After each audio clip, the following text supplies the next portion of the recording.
Anak nga ba ni Brook si Ganku? Sa latest chapter nga ng manga nakita natin kung paanong nagising yung totoong katauhan ni Ganku at sa pamamagitan nga yan ni Colon. Nung oras nga na nalaglag si Gaban nakita nating iyak ng iyak si Colon. Tinatawag nga niya to na daddy habang umiiyak. At yung word nga na daddy ang nagpaalala kay Ganku sa isang memory. Memory nung time ng kabataan niya. Kapansin-pansin nga sa flashback niya na to si Brook. Later on nga nung natauhan na itong si Ganku agad niyang hinanap mismo itong si Brook. Pero alam naman nating naputol agad to dahil sa naposes ni Imu itong katawan niya. So marami nga ang nagsasabi na malaki daw ang posibilidad na anak ni Brook itong si Ganku. Pero para sa akin nga maraming loophole itong posibilidad na to. Gaya na lang netong pagre-recall ni Brook kay Ganku in chapter 1147. Kung anak nga talaga ni Brook itong si Ganku malamang na hindi ganito yung magiging response ni Brook. Yung parang namumukaan niya lang itong si Ganku. Dapat nga mas maging emosyonal siya o hysterical since napakahalaga nga sa isang tao ang anak neto. Instead parang casual nga lang itong response ni Brook, meaning yes, kilala ni Brook si Ganku pero hindi sa level ng pagiging kadugo niya. Sumunod itong sinabi ni Ganku sa latest chapter matapos niyang malaman na buhay pa si Brook. Binanggit nga niya yung pangalan ni Brook. So kung tatay nga niya si Brook di ba dapat na daddy yung tawag niya dito? Pasok nga ito sa context ng pag-alala niya nung mabanggit ni Colon yung word na daddy. Pero instead nga na daddy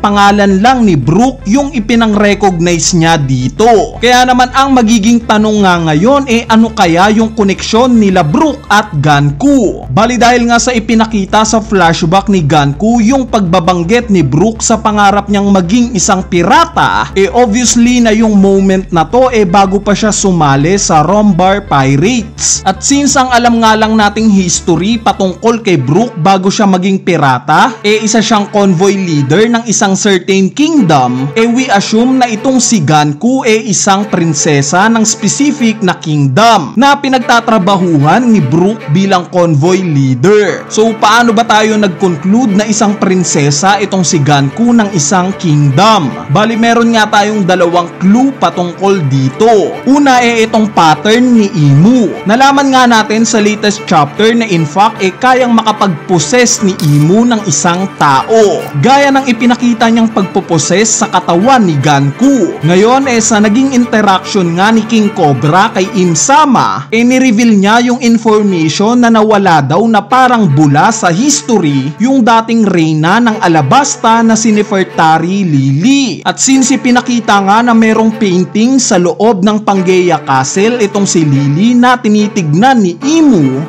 we assume na pinoses rin niya itong si Lily. Ito nga rin yung hinala natin ngayon na gusto niyang gawin kay Vivi dahil gigil nga ngayon itong si Imu na hanapin siya. Itong pattern nga na nakikita natin royalty ang mga nais na iposes ni Im-sama. Si Lily na isang reyna at itong si Vivi na isa namang prinsesa. At dahil nga sa ang trabaho ni Brook isang convoy leader malamang na bodyguard siya na itong prinsesa rin na si Ganku. Ang ikalawang clue naman natin itong pagre-recognize ni Brook sa mga Holy Knights. Nung nalaman nga natin itong impormasyon nagulat tayong lahat dahil wala nga tayong idea kung paanong nakilala ni Brook itong mga Holy Knights. So possible nga na similar sa nangyari sa God Valley incident na sa kingdom na to ginanap yung hunting competition pwede ngang at some point napunta rin sa kingdom nila Ganku at Brook itong event na to. Ginanap sa kingdom nila itong hunting competition at this explains kung bakit alam ni Brook yung patungkol sa mga Holy Knights. Alam niya ito dahil aktual niyang nakasalamuha ang mga ito sa kingdom nila.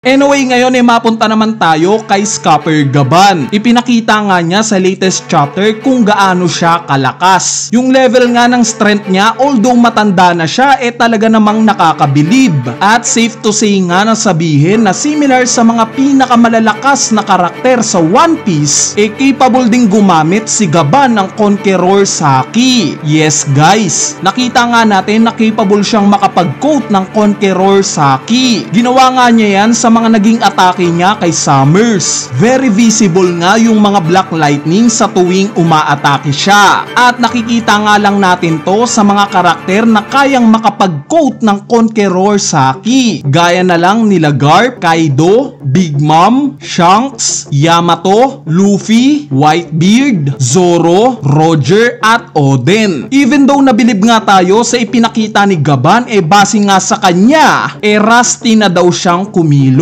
Meaning itong version ni Gaban na ipinapakita ngayon hindi na kasing lakas ng dating Scupper Gaban. At ito nga yung nakaka-excite sa karakter niya. Dahil paano na lang yung version niya during God Valley incident. Panigurado kakaibang Gaban yung masasaksihan nating version niya during God Valley incident. At dahil nga sa revelation na to ni Gaban patungkol sa pagkakaroon niya ng Conqueror Saki, tumataas nga ngayon yung posibilidad na similar sa posisyon niya sa Roger Pirates, magkakaroon rin itong counterpart niya sa Straw Hat Pirates na si Sanji. Magkakaroon rin siya ng Conqueror Saki. Bali sa mga hindi nakakaalam, gumawa na nga tayo ng theory patungkol dito. In-upload nga natin to exactly 2 years ago na. Kaya naman kung trip nyo ngang malaman kung paano maa-awake ni Sanji itong Conqueror Saki niya, panoorin nyo na lang itong video na to. Ilalagay ko na lang yung link neto sa comment section sa ibaba.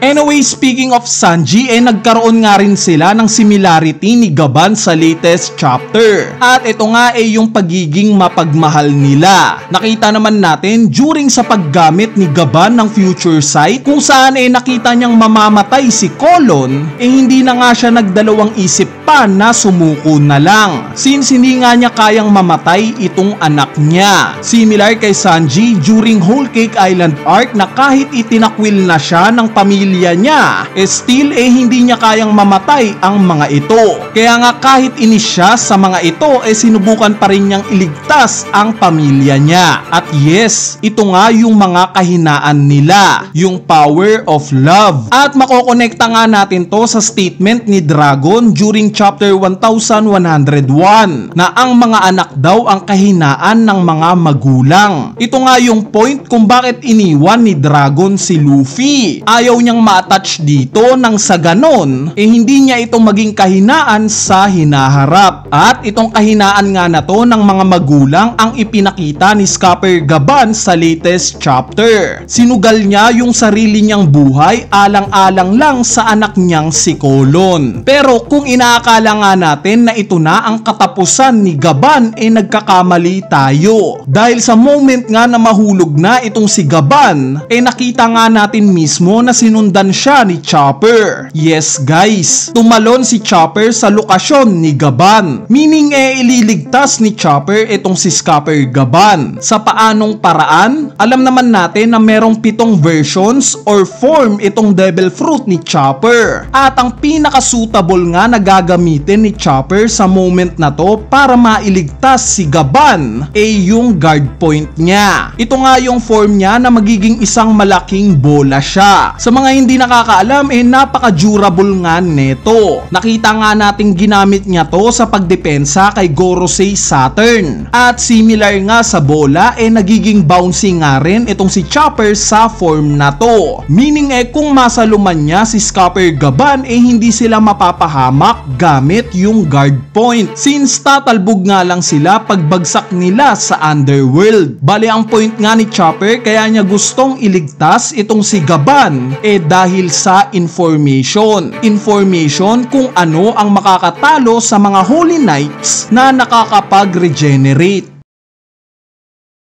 Anyway, ito na nga yung part 1 ng analysis natin para sa latest chapter ng manga na chapter 1149. Nasabi ko nga ang part 1 pa lang ito dahil sa susunod na video nga, pag-uusapan naman natin yung patungkol sa pagdating ni Im-sama sa Elbaf. Pag-uusapan rin natin kung ano na bang nagaganap ngayon sa Merijoa. At syempre, yung ibang nilalaman pa ng chapter na to na hindi natin natalakay. Kaya naman stay tuned lang sa channel natin. So yun lang, peace!